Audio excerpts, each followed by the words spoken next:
Hello and welcome to the OK Takes podcast. I am Matt, and as always, I'm joined by my fellow capo, Edward. As of 9:53 p.m. West Coast time, your Los Angeles Dodgers are heading to the NLDS to play the Giants. Holy shit, this is as live reactions can get. So we're just gonna hopefully say words that kind of make sense. I don't even know. Okay, so first things first, CT3. Oh my God. Oh my God. I don't even know what to say besides that. I have just straight gibberish. It's such bad gibberish that before recording, we said, okay, let's start with the bullpen. I already have nixed it. No, I mean, it's all right. I'm fine starting with Taylor. Like, man, of all people, the guy who, even they said it on the broadcast, was 8 for his last 72 coming into. And this just kind of proves that, sure, what you do in the regular season and how you are in the weeks and months leading up to October matters in theory, but all it takes in the postseason is one swing, and however you played in September or July or April does not matter. Yeah, no, truly, everything gets thrown out the window and you start with the blank canvas, because Chris Taylor is the perfect example of that. Chris Taylor, awesome in the first half, deserved to be an all-star. There was nobody who was not on the Chris Taylor hype train. Now, fast forward to where we are. If you told like October 6th, let's call it 8:30 p.m. Yeah, I did not want Chris Taylor to be up in that spot. Yeah, he had the neck thing. It was like he just came back from a trip down to Boca Raton, Florida. So there was a little bit of a neck issue.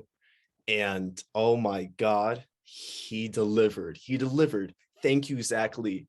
I just had to throw that in there. Yes. Thank you, Zach Lee. Yes. Oh my God. And thank you to all the coaches who ever thought Chris Taylor was never going to be anything.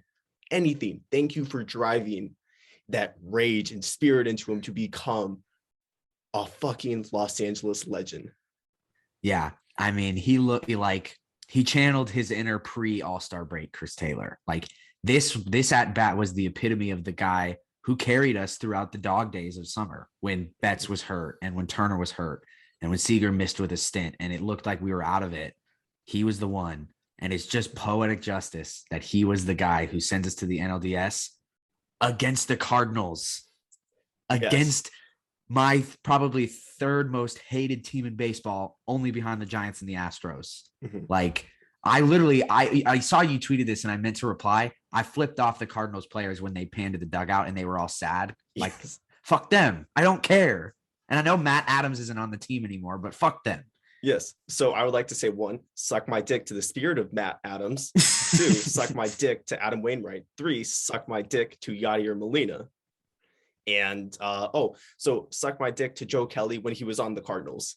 Yes, for injuring Hanley Ramirez. I'll never forgive him for that. Actually, I will, but I will never forgive I will never forgive Cardinals Joe Kelly. I forgive Dodgers Joe Kelly, though. Exactly. Joseph Kelly.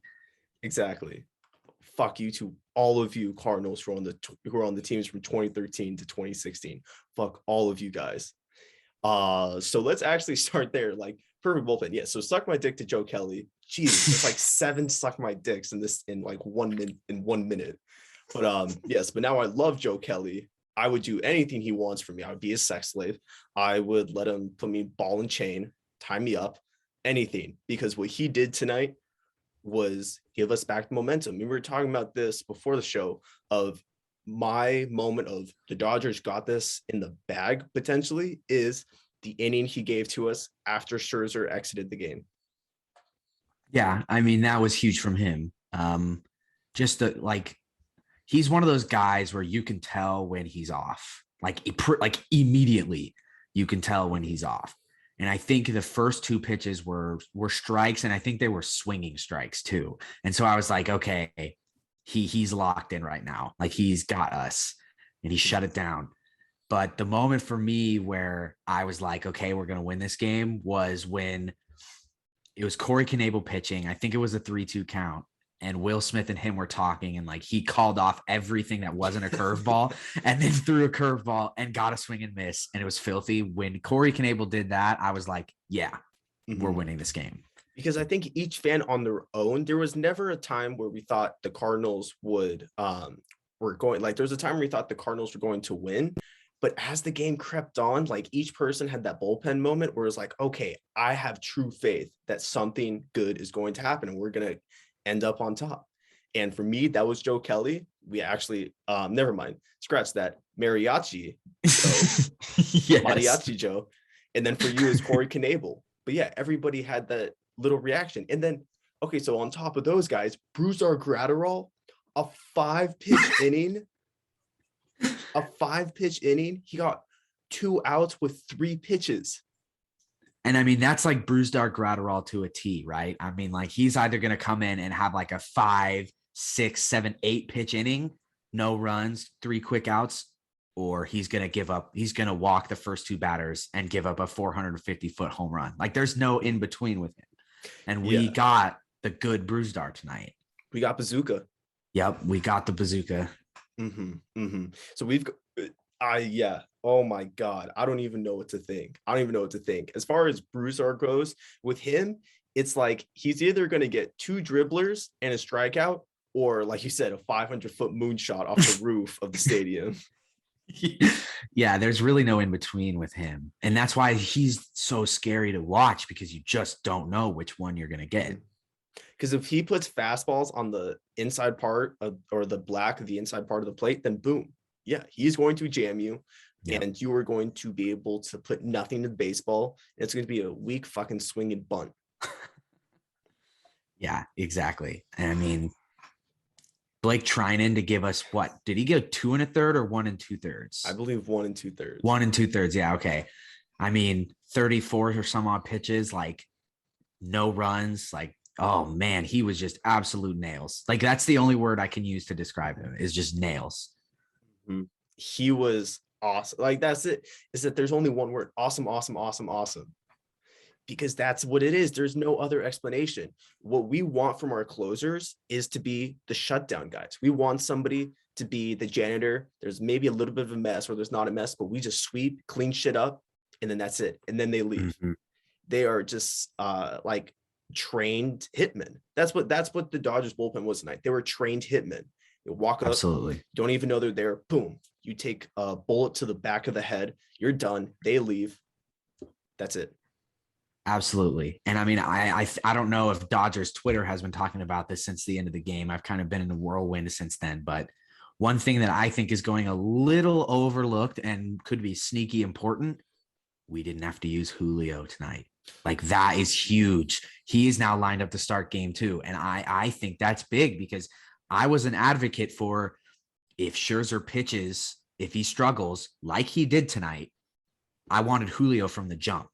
And I got to give it to Dave Roberts, because he trusted in his guys and his guys came through.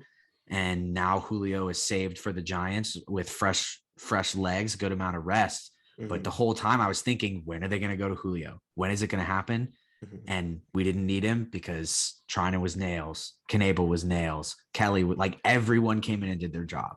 Well, I would say it's like we have the A tier, and then the B tier would be like the Joe Kellys, the Brusdar Graterols, the Corey Knebels. So we don't have, like, when our B tier guys, the guys who just aren't as good as Trinan or Kenley, when those guys step up, boom, crisis averted. We don't have to worry about anything. No load management, nothing. And when those B tier guys step up, this already is the best bullpen in baseball. But when those B guys step up, they prove tonight they're virtually unhittable. 4 2/3 with 2 hits, couple of walks, but no runs. Like when the Knebels and the Brusdars and the Kellys of the world are stepping up, that's how you know bullpen is a lot. Yeah, it's boom. How's it? So now let's get to our Lord and Savior, Kenley Jansen. We have stuck by him through it all. When he had 3 blown saves in the span of 1 week, when he gave up 7 earned runs in a total of 2 or 3 innings, all the way back in July, we made our stand that, you know what, we're going to stick by him, because we know that Kenley is better than any other option we have, and we've seen him be successful, and this is who we will stick with. Look, Kenley's leading the infantry. I'm running behind him. Absolutely. I will go to war with Kenley. I will run through a wall with Kenley. I will fight to the death with Kenley. And I mean, look, he's not without his flaws. He's good for at least one runner on every time I notice. Every time he lets one guy his on. whip is literally 1.000. Yeah, it probably is. And so it's like, sure, it's never going to be easy, but I always know that he is going to come through when he needs to. And man, to strike out the side tonight. Now, yeah, and let's factor in that what made it even better, he faced the top of the order. That was it. That was it. Started with Tommy Edman and then trickled its way down to Arenado, the Goldschmidts, Tommy O'Neill's. Those are some big bashers. Yeah. I mean, those are the guys where in moments like that, you expect them to come through. Like when Nolan Arenado came up and I saw that he was 0 for 4, I was like, man, this guy is due to hit a gapper or hit one out.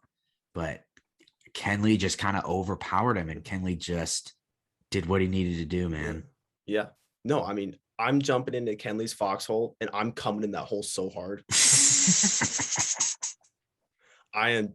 Oh my God. You wouldn't see anybody come in somebody's hole as hard as I would come in Kenley's foxhole. Yeah, dude. I mean, all in. No pun intended. All in. Yeah. Of course, I would use Roman swipes before. Oh, yeah, of course. Just because I want it to last a little bit longer as I'm coming into Kenley's foxhole. Necessity, yeah. Have to use Roman. Yeah. So now I want to. Oh my God, just another insane night from the bullpen and pitching staff. But my biggest takeaway was it 0 for 11 for runners in scoring position from the Cardinals. They did a Dodgers challenge. They did their team from May challenge. Yeah. Like, they were the turtle that went back in their shell. They turtled. That offense turtled. Yes. I mean, Brad Anderson, Bryant, like I think is his name of the play-by-play guy. I mean, I know he didn't mean it as a joke, but he said it and I got a chuckle out of it. He was like, Cardinals won 17 in a row. They're just happy to be here. And I was like, that's a really funny way of putting it because it's true. Yeah. If it wasn't for a outlier of a September, they wouldn't be here. So they were just thrilled. Straight. They were just thrilled to have that opportunity. Yeah. 17 straight wins, 18 wins, 19 games. Yeah, that was wow. But that was the magic. We had the magic. We were the ones that had that weird juju, that weird like warlock magic that they had. The Dodgers possessed that. So I want to touch on Scherzer just a little bit before heading into the offense. That was bad, but he was really good he was a classic example of bend don't break. Yes, absolutely. Bamboo. Do you remember those Subway commercials back in the day where it was showing people whose stomachs would expand from eating fast food and the buttons off their shirts would come flying and it would shatter glass? Yeah. He was on to that last stretch of if he just gave up one home run, the button would have flew off, burst like the glass would have been bursting off the stadium. Everything would be a fucking just massacre of him just being fat and letting everything come just find its way going to shit. But no, he was able to just keep that button on. That's all he did the whole game. Definition of a grinder. I mean, it kind of reminded me of, and I know wild card game versus World Series, but it reminded me of the World Series, I believe game 5 that Kershaw pitched where it was like 5-2. All right. So someone took an EMP to my apartment. I must have just transported into Call of Duty because my Wi-Fi just crashed. And so I'm using my hotspot from my iPhone right now to power my internet on my computer. Anyways, let's just like wrap up the Kershaw. Let's take the Kershaw take as soon as possible. Let's just be like the bullpen tonight. Let's just get through the little iffy part, the little awkward part, and then boom. Yeah. So, I mean, like I was saying, reminded me, Scherzer's start tonight reminded me of the Kershaw game in the World Series where it wasn't pretty. It was like 5 2/3, few hits, couple of runs, couple of walks, but he didn't allow that gut punch, that blow, that dagger that Tampa Bay was looking for. Scherzer did not allow that blow that St. Louis needed to knock out a team like the Dodgers. And with the Dodgers in games like this, where it's grinded out wins, the talent usually goes a long way. Having the talent of a Trey Turner, Cody Bellinger, Chris Taylor, Corey Seager in late game situations like that goes a long way. So for Scherzer to be able to bend, not break was huge. Yeah, and I still love how much of an asshole he is when it comes to not wanting to leave the mound. How when when Roberts stuck out his right hand, Scherzer shook it and kept the ball in his glove. Yeah, that was awesome. That was so funny. Love that part. True Love competitor. that part of the game. And then so while you were fixing the Wi-Fi, I was on my timeline, and there's a video of Scherzer just slurring every word imaginable. I saw that. I saw the video. I haven't been able to watch it, but I saw people talking about it. Yeah. So I fucking love that guy. Fucking love that guy. All right. So now let's talk about, were you just mentioning that the talent that the Dodgers have? Okay. Well, it's a guy who we've all given up on, Cody Bellinger. We are kind of back on the Cody train. Let's just be back on it for 24 hours.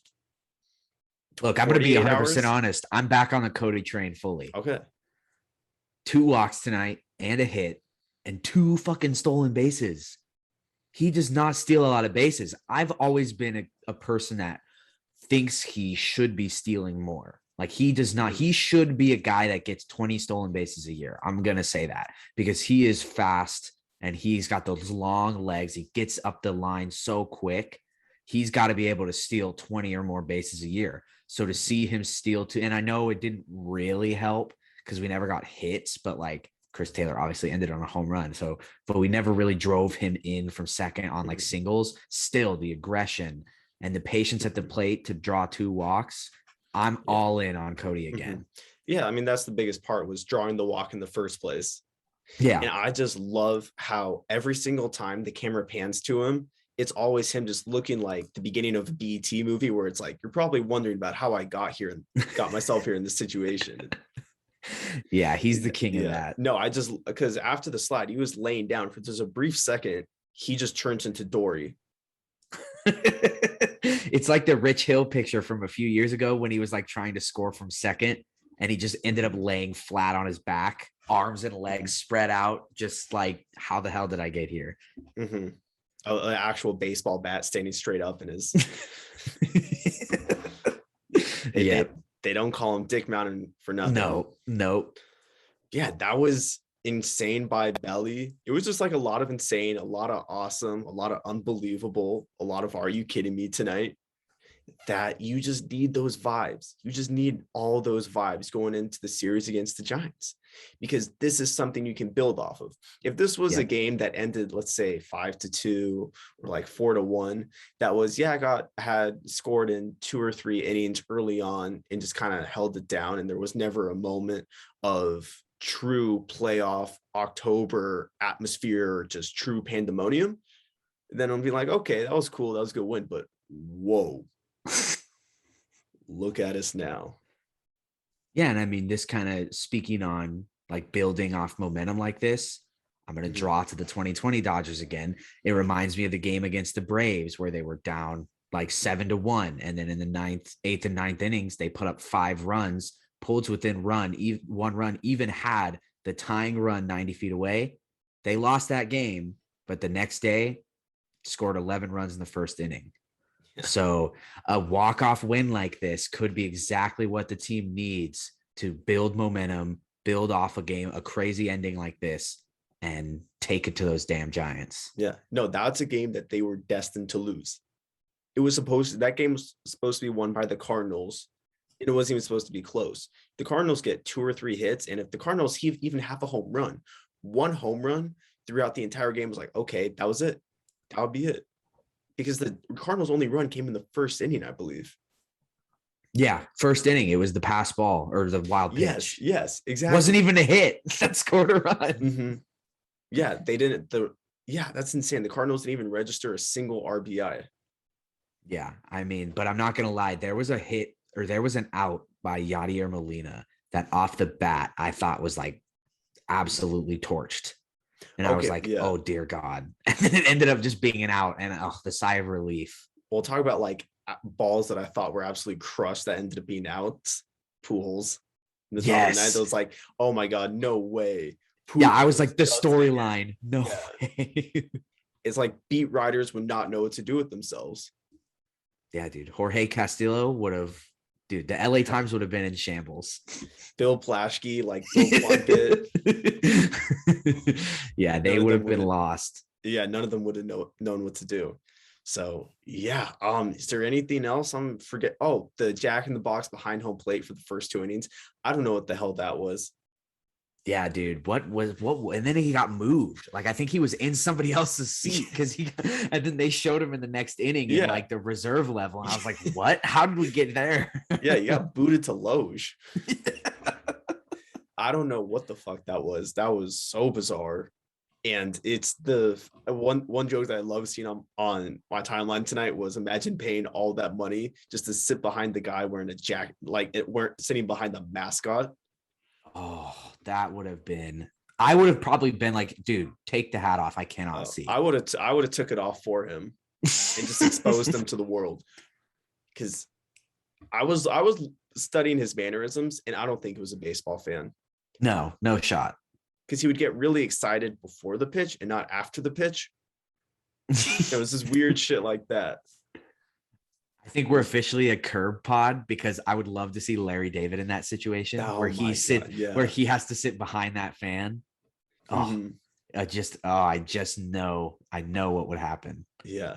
Oh my God. I think it was a tennis game or like a tennis match in Zach and Cody, where they were sitting behind, I forgot what shitty sitcom it was from the early. Whoa.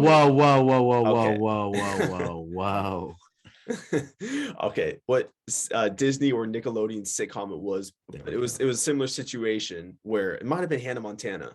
I'm not sure. It was in that realm, but yeah, it was somebody sitting in front of somebody wearing a wig, and they had to like toss their weave eventually. Yeah, that sounds like a Disney Channel joke. Yeah. So yeah, that was so bizarre, but oh my God, CT3, Kenley, Giants, NLDS, Friday, October 8th. See you there. I mean, first time the Dodgers and the Giants have ever met in the postseason. Can you believe that? That I find that hard to believe. Yeah. Just these two storied franchises never met in the playoffs before. Never. That makes no sense. So very excited. Cannot wait to see how that's going to go. Yep. Pumped, man. What a game. I mean, shitty for innings like 1 through 8. And then the ninth inning was awesome. Yeah. Jesus. All right. So thank you guys so much for tuning in to episode 36 of the OK Takes podcast. If you'd like to follow me on social media, find me on Instagram and Twitter at Matt120. If you'd like to follow Edward on Instagram and Twitter, you find him at Edward_Vento. If you have no care in the world for anything we have to say about the world we live in, make sure to follow the OK Takes podcast. So follow us on Instagram, Twitter, and TikTok at OK Takes Pod. That is OKAY Takes Pod. OKAY Takes Pod. Boom, takes 2 seconds, would help us tremendously. Thank you guys for tuning in and have a wonderful day.